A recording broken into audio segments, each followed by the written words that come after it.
Good morning, everyone. My name is Mighty Stream, and I'm going to do your November the 30th spiritual principle a day in a meditation. I'm brought to you by Hope Through Navigation, and this is our H.O.O.D recovery services. You may reach me at recoveryofhope21@gmail.com. I hope that you are having a beautiful day. I am grateful to be alive today.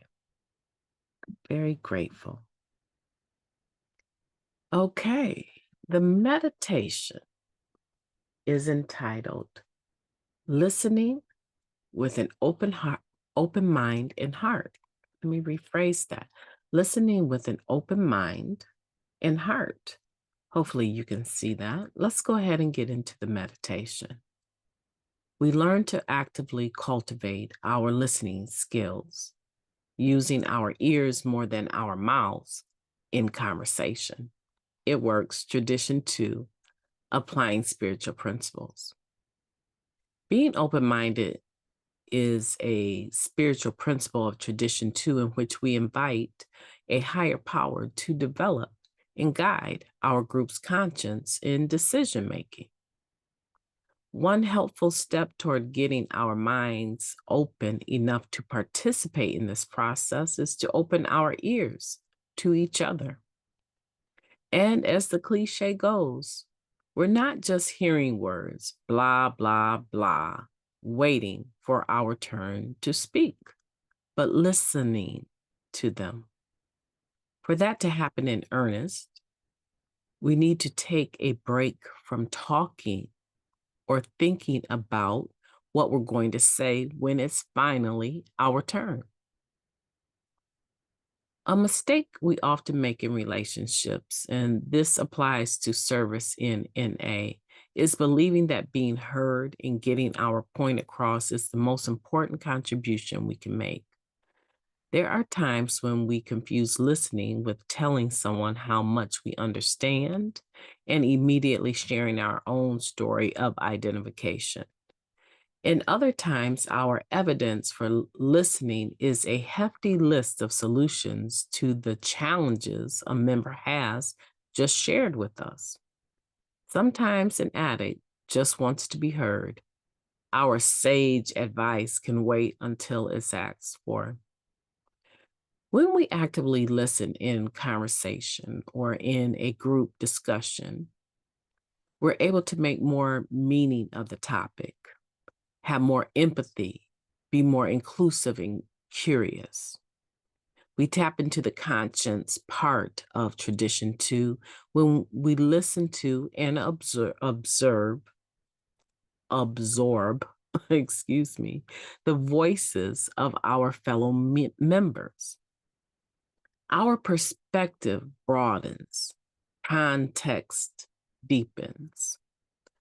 At our most open, we can see things as others see them, maybe even clarifying our own viewpoints in the process. We can be influenced. An addict shared, I feel much more at peace when I'm listening and not trying so hard to be heard. And isn't serenity what all this is about anyway? Let me reread that last sentence. An addict shared, I feel much more at peace when I am listening and not trying so hard to be heard. And isn't serenity what all this is about anyway? Today will be a day when I'm going to open my mind and my heart by opening my ears and not my mouth. Be quiet, brain. I'm listening. What a meditation. Almost comical, but still very poignant and factual, right? That we talk more than we listen. We're always thinking about what we're going to say, even when other people are talking. And it's amazing to me because you will have people that you sponsor that are asking questions, but it doesn't seem in earnest because they have a one-track mind.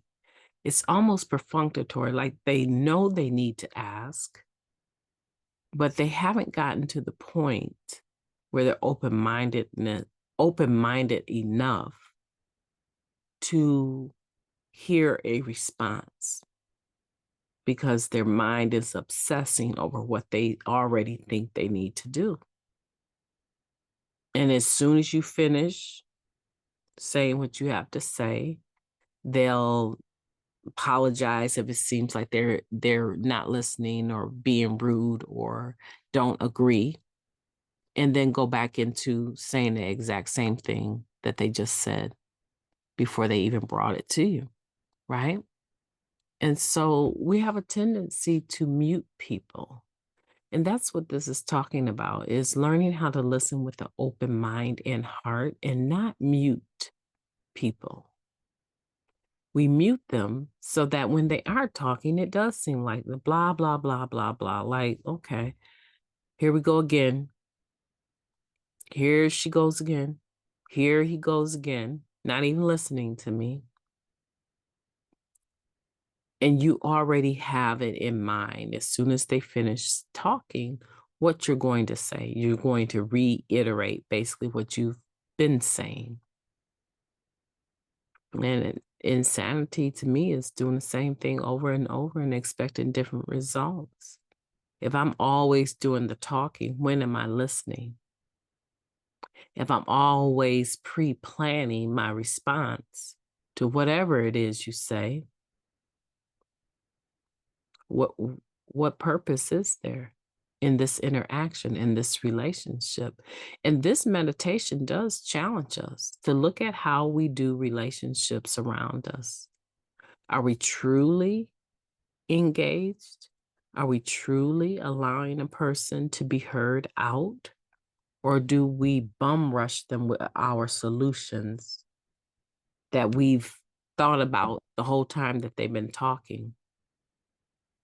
You know, I take care of two beautiful spirits, sometimes three, my husband, but I have two young people under the age of 12 that I take care of.